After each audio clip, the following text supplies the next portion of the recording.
The Jesse Blake Sports Report with Jesse Blake.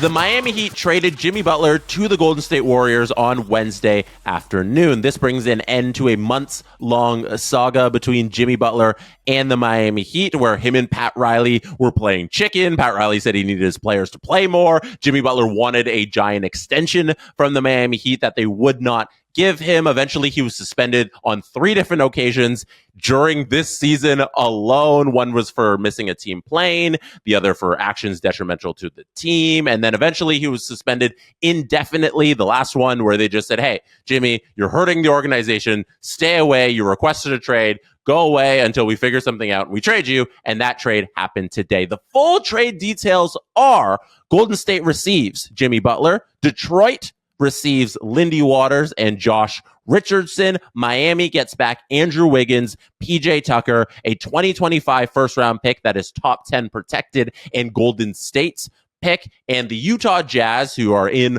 on this deal as well as a facilitator, get Dennis Schroeder. And there was a moment there where we thought the Raptors might be getting Kyle Anderson, but that turned out to not be true. And there's still moving parts with the Raptors, and it looks like they might be in on Brandon Ingram, but we will talk about that if that trade actually happens with the Pelicans. We are here today to talk about Jimmy Butler and the extension I mentioned that he wanted. He got that extension with the Golden State Warriors. He decided to forego $52 million that he was owed for next season and instead signs a 2-year extension with the Golden State Warriors for $112 million.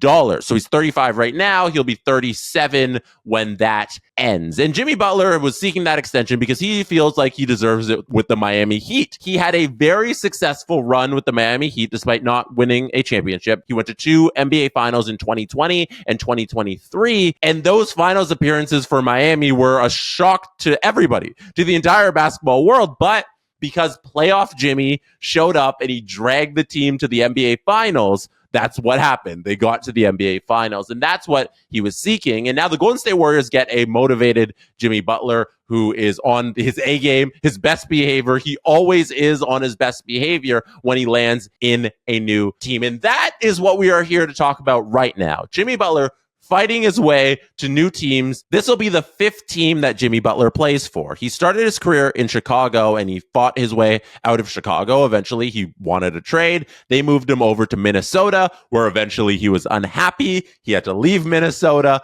and the 76ers picked him up. He only played 1 year in Philly, and they would not give him a contract extension. The Miami Heat did, and he signed a sign-and trade with the Miami Heat. That's where he was, and now he's unhappy in Miami. And what he really wanted was to play in Phoenix with Devin Booker, and Kevin Durant might have probably been a piece going out, probably to Golden State, but Kevin Durant didn't want to play in Golden State, and Phoenix respected those wishes and did not move him there. So Jimmy Butler's other choice was to move to Golden State, and that's what he's going to do. And I fully respect Jimmy Butler's willingness to leave basketball situations that he doesn't enjoy. As soon as he's unhappy, he demands some sort of trade. As soon as he doesn't feel like he's getting the money he deserves, he demands some sort of trade, and he's out of there. And I respect that from an employee-employer relationship because he's unhappy and he's exercising his right as a human being to leave that situation. If you look at his legacy and what we think about in terms of basketball, we all respect Jimmy Butler as a competitor. I used the nickname Playoff Jimmy before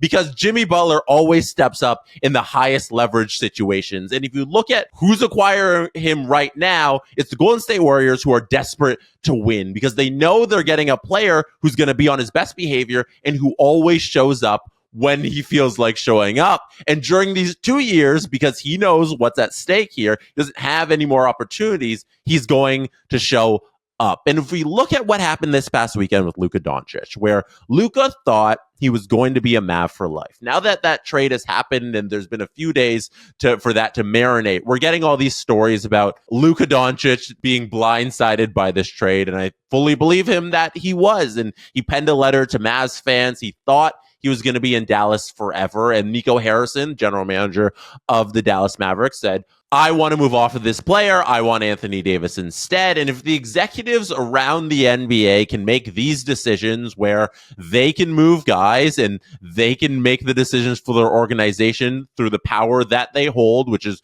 trading players who don't have no trade clauses, I fully believe that players should exercise their right to either not play, to demand trades, to make it difficult on their organization if they don't want to be in an organization themselves. Yes, the contract says that you are beholden to that organization, but the contract does not say you can't not make it difficult for that team, as Jimmy Butler did. And if you do things that make it difficult and they choose to suspend you, you can sit out. You can forfeit that money that you are not receiving. You can make it difficult. And that's what he did in every single way.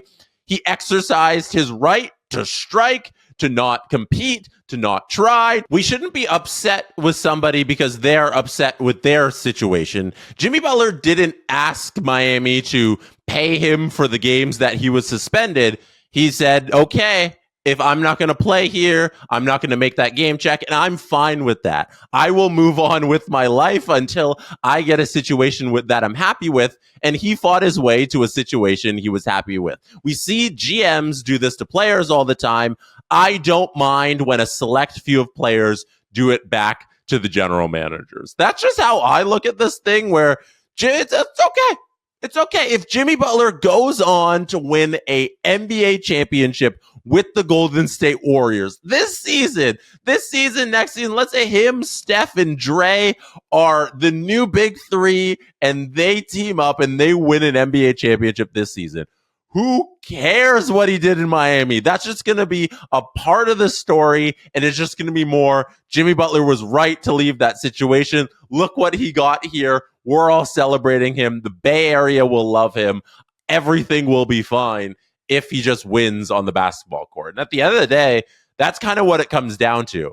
As long as you leave somewhere, even if it was contentious, if you leave and then perform, everything's cool. Everything's fine. Go somewhere, be great, and I'm cool with that. I'm perfectly fine with what Jimmy Butler did here. I think Miami's actually getting a decent return for everything that, considering everything that went on, getting Andrew Wiggins back, getting that first back, and now getting some flexibility to do more things with your roster with these moves. I don't think Miami's done before the NBA trade deadline hits on Thursday. This definitely frees them up for some more stuff, but I don't know. I'm kind of siding with Jimmy Butler in this situation. If you're not happy, leave.